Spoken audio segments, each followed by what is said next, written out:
Charles, Oracle Tim here from Oracle Investments. Today we're going to take a look at Cathie Wood shutting the door on legacy automakers and the fact that they have no chance whatsoever to survive this oncoming onslaught of the EV revolution. Magnificent things happening in terms But it wasn't of so easy to be invested in Tesla early on. For us, it was easy. Gosh, I love Cathie Wood and her conviction. Oh, it was hard to invest in Tesla early on. Meh, it was easy for us. She's so awesome. Because you just believe the story, or? The most important call that we made initially with Tesla was, all right, Tesla's battery technology is unlike any other auto manufacturer's battery technology.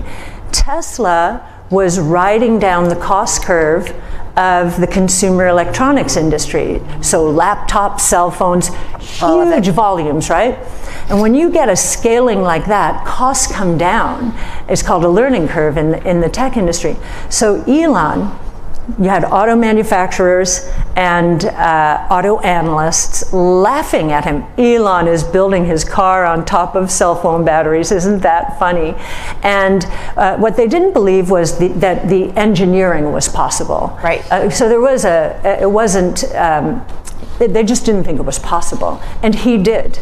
And so even today, these cylindrical batteries that he's been using relative to lithium-ion pouch, lower cost and will remain lower cost for at least 3 years, we think, which means that any other auto manufacturer who wants the same performance and the same range at the same price will have to lose money on every car sold. I've discussed this before about how legacy automakers have to cannibalize themselves in order to survive this whole EV revolution. And in the process of cannibalizing themselves, they're going to just be a shell of their former self. Part of this problem is they can't come up with cost-effective batteries. So whereas, Tesla has batteries that they're making profits on, it's going to be making legacy automakers lose money because of the batteries that they're using. And by the time they catch up to Tesla with their battery technology, Tesla's going to be that much further ahead. Legacy automakers are going to be that much further in the hole. It is an unfair advantage that Tesla has at the moment right now, and so many people just don't see it yet. Musk and Tesla. So there is a point that you would get out. I know there's a story you've talked about. You've put a mark on the stock price. I think it was 3,000? Yeah, 3,000 is our base case, not our bull case, but our base case. Okay, so there is a point where you could say, okay, I'm moving on. You've gotten out of Apple. I mean, these are backward-looking companies or technologies that you don't think are, or not necessarily? Not necessarily. They are very well understood. Their dynamics are well understood. They are the FANGs. Right. They're well owned. And we just want our clients to be exposed to the next FANGs, which are not going to be in the FANG category, but the next FANGs. And Tesla's becoming a FANG. I think it will end up in that grouping at some point. There have always been FANG-style stocks, and they always haven't been the stocks that they are now. Think about it. The FANG stocks we have now, some of them didn't even exist 20 years ago. Back in the 80s, IBM was the stock to have. Where are they now? Every single company is going to cycle in and out. And eventually there's going to be new stocks that take over in the FANG. That's what Cathie is striving for. We're already seeing Tesla getting in there. Tesla is starting to be mentioned amongst those names. And eventually some of the names that are in there will fade out and will no longer be in there. But Tesla's just stepping its way in, and Tesla's going to be around for a long time as a FANG stock. So we would sell. So our minimum hurdle rate of return expectation for a stock is 15% at an annualized rate over 5 years. So a doubling over 5 years.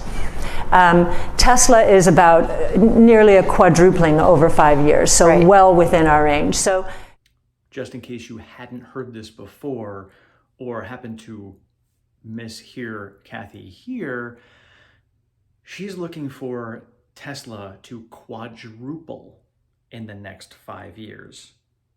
That's right, 4x in the next 5 years. Her base case is $3,000, but realistically, she's looking between $3,500 and $4,000 as a price for Tesla by 2026.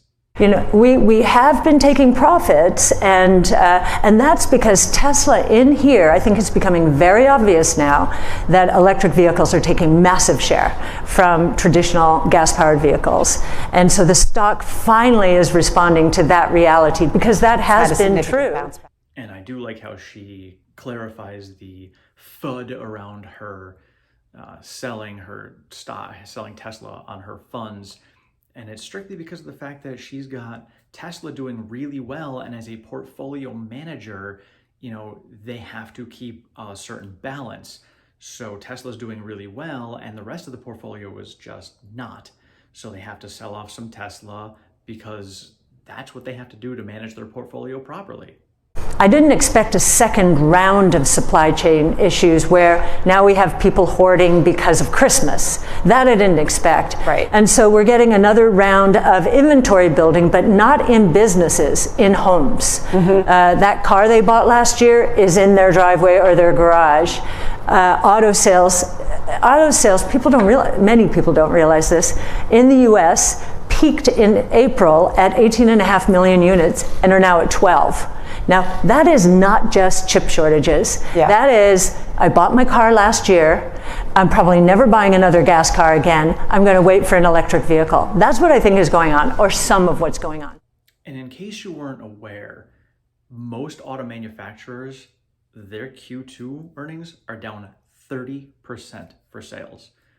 And while, yes, many auto manufacturers are still producing, you know, a couple million cars a year versus Tesla's 241,000, their numbers are declining, Teslas are increasing.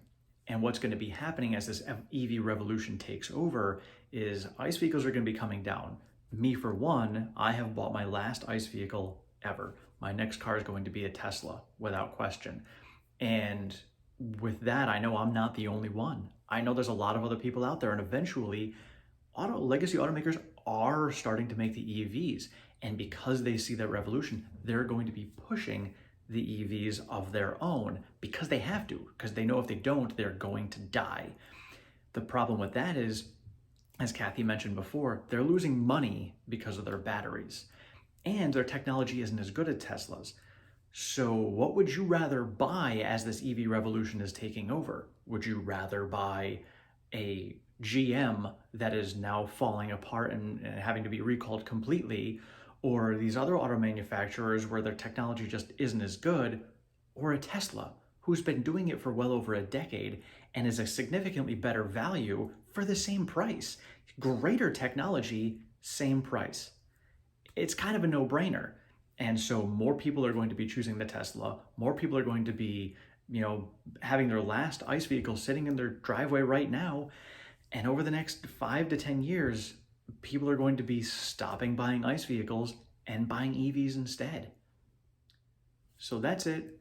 Cathie Wood putting the nail in the coffin for these legacy automakers and ICE vehicles in general. And while some of these legacy automakers are smart businesses, they will probably survive, but they will just be tiny little specks on the radar versus the giants that they are today. Thank you all for watching. I appreciate it. If you have not done so, please subscribe and like this to help this channel grow. Thank you so much. You're all awesome. We'll see you later.